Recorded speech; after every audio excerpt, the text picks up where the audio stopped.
My parents abandoned me, and I'm really scared of abandonment. I would really like to see both of you doing individual therapy.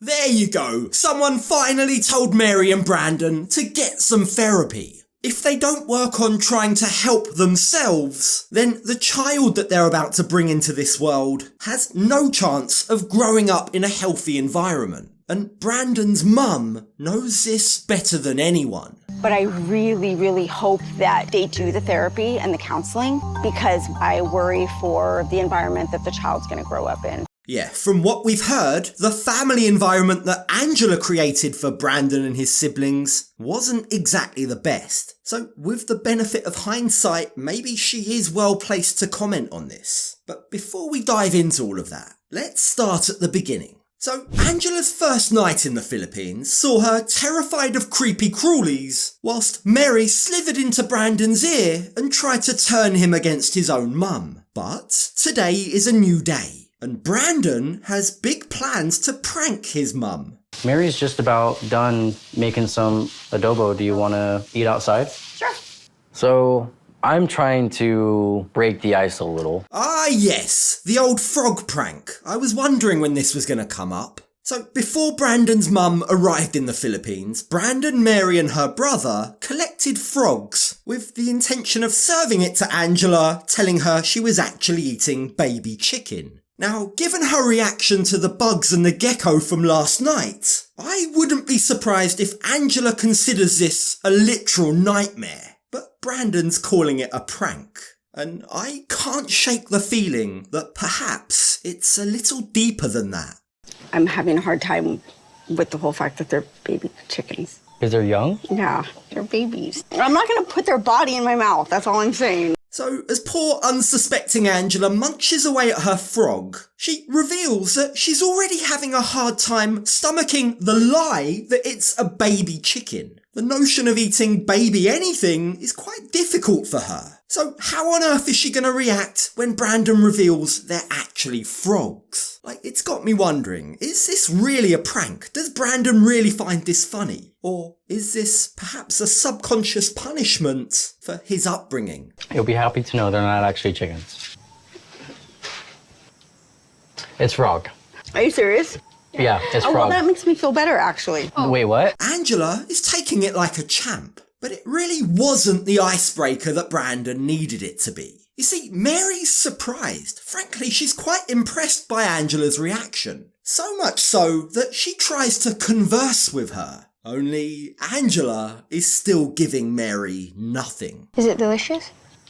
Yeah, you like it? That's good. It tastes like chicken. At this point, there's just no hiding it.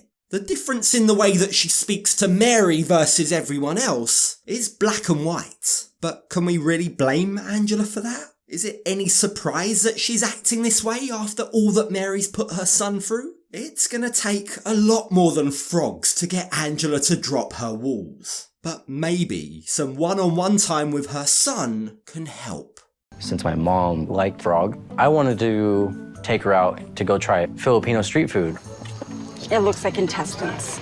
No, that's this one. Okay. Yeah, that's some interesting mother-son bonding right there. But it seems to be exactly what the doctor ordered. So as they grab some chicken liver skewers and take a seat by the food stall, this is when the real talk begins. Angela tells Brandan that she'd have never guessed when he was a child that this is where he'd end up in his 20s. Much like she'd have never have guessed where her own life led her. I think it just goes to show that you just never know where your life could end up.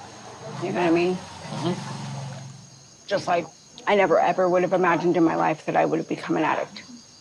Now, Brandan reveals that when he was just 14 years old, his mum began leaving the house for extended periods of time. Both his 3- and 5-year-old siblings were left in his care, and that is when the social workers stepped in. They took all 3 children away, and in the process, they split them up. And that whole time, I was in denial of my mom being a drug addict. It screwed with me mentally. It really messed up all of our lives. Look, this whole backstory, as difficult as it is for Brandan to tell and for us to all hear, serves as a stark reminder why Angela is there. She's come to the Philippines with a lot of emotional baggage herself. She's still got lots of making up to do for all of her mistakes from a decade ago. She wants a place in Brandan's life. She wants to be a mum to him. But there's just no hiding the fact that she failed when he was a teenager. So when Brandan congratulates her for being 18 months clean, Angela tells Brandan clearly exactly what she wants. The only thing that would make it more, complete in a sense, is the rebuilding of a relationship with you. Now, while rebuilding her relationship with Brandan might be the missing piece of her puzzle, the truth is, she's been going about it all wrong. You see, her approach up until now has only pushed Brandan further away. She thinks that she's being a good mum by trying to make Brandan see Mary is wrong for him. But at this point, with a baby on the way and a house in the Philippines, that's too little too late. So instead, what she should be doing is just trying to support him, however difficult that might be. And for right now, that means trying to get along with Mary. In order to reestablish a good relationship with me again, you need to connect and bond with Mary. Look, the reality is that when Angela and Mary don't get along, the one stuck in the middle, the one that's affected the most, is Brandan. He tells Angela some hard-hitting truths. He tells her that if she can't make peace with Mary, she's going to find herself missing out on important parts of her future grandchild's life. And given how difficult it is for her already missing out on Brandan's life, this seems to really hit home for Angela. It causes her to pause and reflect. I will try to build a healthy relationship with Mary. I really appreciate that. Finally, this feels like progress. It's a pivotal moment. Angela's understanding that there is no doubt Brandan is gonna put Mary and his child before his relationship with his mum. So she needs to accept that. To have the missing piece in her puzzle to rebuild her relationship with Brandan, she has to build a relationship with Mary. Only, whilst that might sound easy in theory, the reality might be a bit more difficult. It'll mean that Mary also has to make some change. As to Mary and the toxicity, the jealousy, I can let that go as long as I see effort for improvement. Now, while Mary acknowledges that she has a lot of issues, up until now, she's made no effort to actually help herself. She just accepts that this is the way she is. She expects Brandan to deal with it, but enough is enough. And Mama Angela, at the gender reveal no less, decides that now is the perfect time to set Mary straight. We got the first sonogram since she got pregnant, and the doctor hid the baby's gender in a plastic envelope so my mom can read it to us out loud. That gesture feels like a nice touch from Brandan. He's clearly doing his very best to make his mum feel included, make her feel a big part of a momentous day. So we can all see Brandan is keeping his end of the bargain. But will Angela keep hers? Well, as they're out for the gender reveal dinner, Brandan decides to make a little game of the gender reveal in a bid to keep things interesting. If the baby is a boy, Mary would put a pie in my face. If the baby is a girl, I put a pie in her face. Whatever the outcome is, one of us is getting a pie in the face.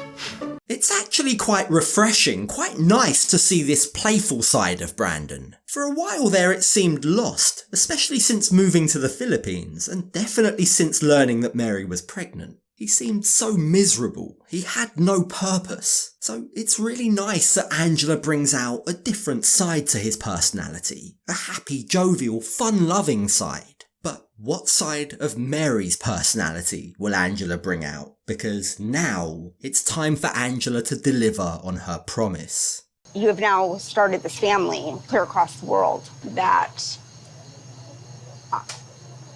I'm not going to be a part of.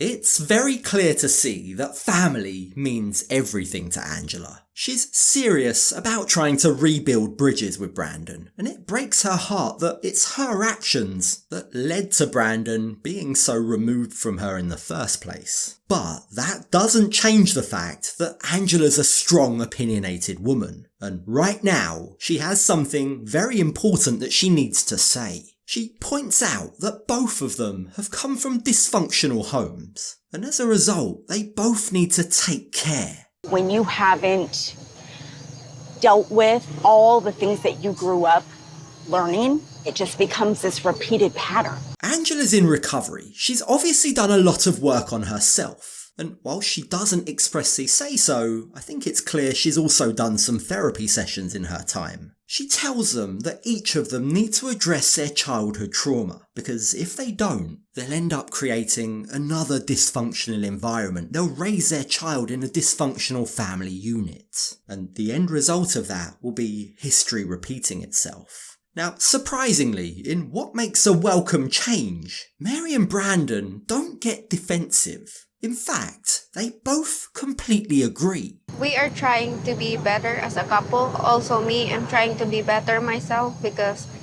even now I'm still overthinking and I can't handle it. Just last night, Mary was trying to make Brandan choose between them, but it's good that Mary's now opening up.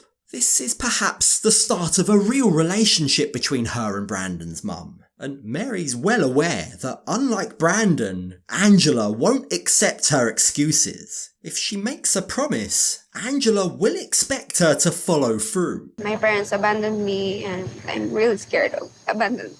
I would really like to see both of you doing individual therapy. Yeah, there's no doubt that these two desperately need professional help. But the question is, how are they going to afford it? Is Angela going to help pay for it? Or maybe she has another plan in mind. Maybe she's giving them the first session for free. Because right now, Angela is in full-blown therapist mode herself. The things that you struggle with, like the fear of abandonment, overthinking. Brandan has his own things, anger and codependency. Angela's hitting the nail on the head again and again. Her life experience is clearly coming into play here. She's trying to tell them that if they both work on their own problems individually, then when they come back together, they'll both be better partners for each other and consequently better parents for their child. I'm willing to, and also I'm really thankful that you give us advice and it helps me a lot.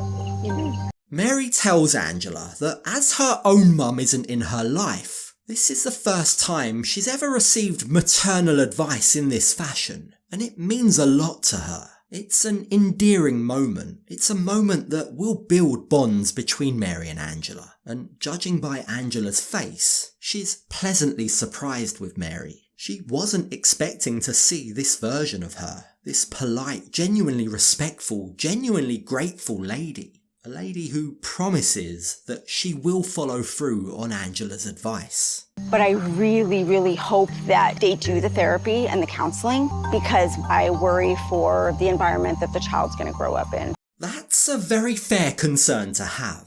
But hopefully, with the money that they stand to make from the show, even without Angela's assistance, they will be able to afford to work on themselves. But now, with all this seriousness out of the way, it's finally time for the gender reveal, and everyone is excited.